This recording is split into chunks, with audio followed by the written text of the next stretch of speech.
Welcome to the Soul Work, a weekly show where we look at a strategy, a process, a tool or a technique for your spiritual growth. My name is Gina. I'm a spiritual teacher, creator of Soul Quest and the LGBTQ advocate within the spiritual world. In this episode, let's talk about what to do when you feel lost.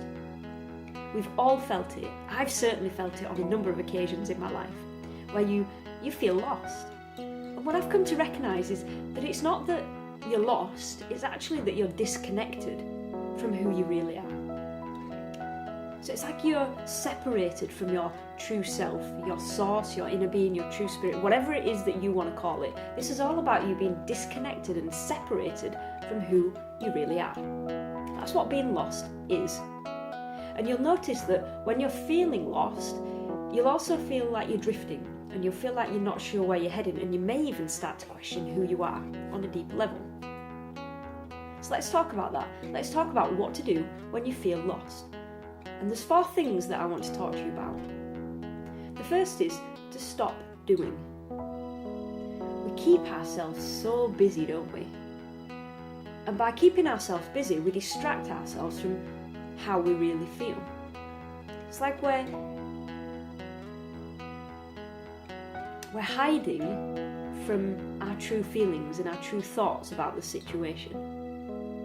How would your life be if you stopped doing, even for just one moment? I want you to try that. Stop doing. Stop filling your time with things to do. Stop doing and experience the moment.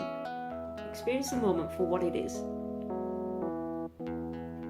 The second thing is to go within. This is about taking a break, stopping doing, taking a break from doing, and embracing the silence. So in those moments where you've consciously decided, I'm going to stop doing and just be, in those moments where you're being, you're giving yourself permission to slow down, to reflect on what's really going on for you at the moment. And that's creating time and space for you to explore what has led you to feel lost and disconnected. This is all about being rather than doing. So go within, take a break and embrace that silence. Reflect on what's going on for you at the moment. The third thing is to get outside. Breathe in the fresh air.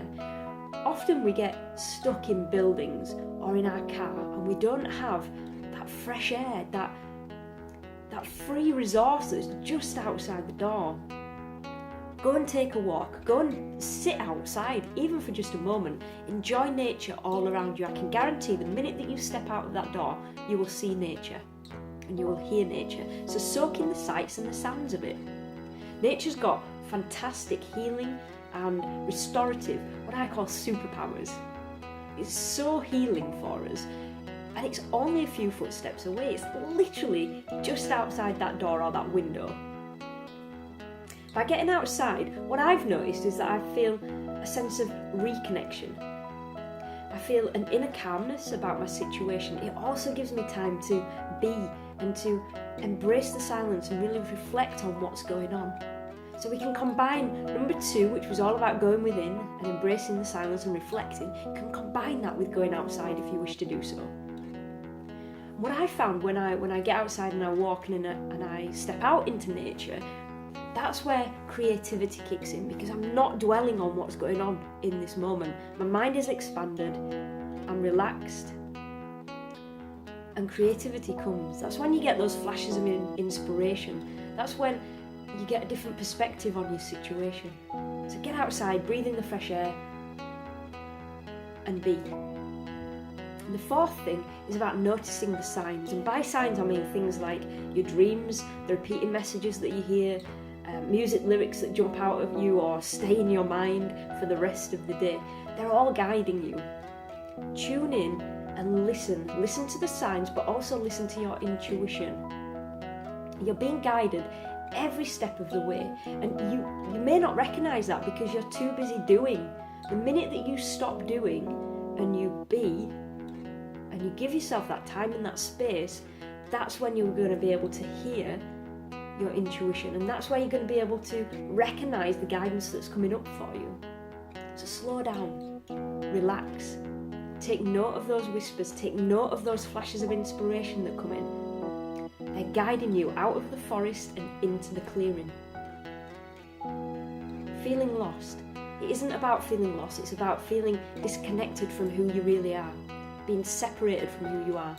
And when you stop doing and you focus on being, you give yourself that space and that time to think, to reflect, to just be in the moment and experience what's going on for you right now. That's when you'll start to recognise how you became disconnected in the first instance. I'd love to hear from you. What's your biggest insight that you're taking away from this week's episode? I'd love to hear from you. I'd love to hear how you navigated back from feeling lost and disconnected and separated from yourself. Tell us what happened and what helped you the most to bring you back to feeling connected and whole again. I'll be answering your questions and discussing this episode further, so what to do when you feel lost. I'll be discussing it in a lot more detail live on the Soulwork check-in that happens on a Wednesday at 4 p.m. GMT, which is UK time. I'll put the link in the box below. It'd be brilliant to see you live there on the call. If you're not able to join us live, type in your questions and your comments in the box below. I'll be sure to pick those up and answer them live on the call. Look forward to seeing you there. And don't forget, next week episode, same time, same place, next week, next Sunday. I'll see you there. Bye for now.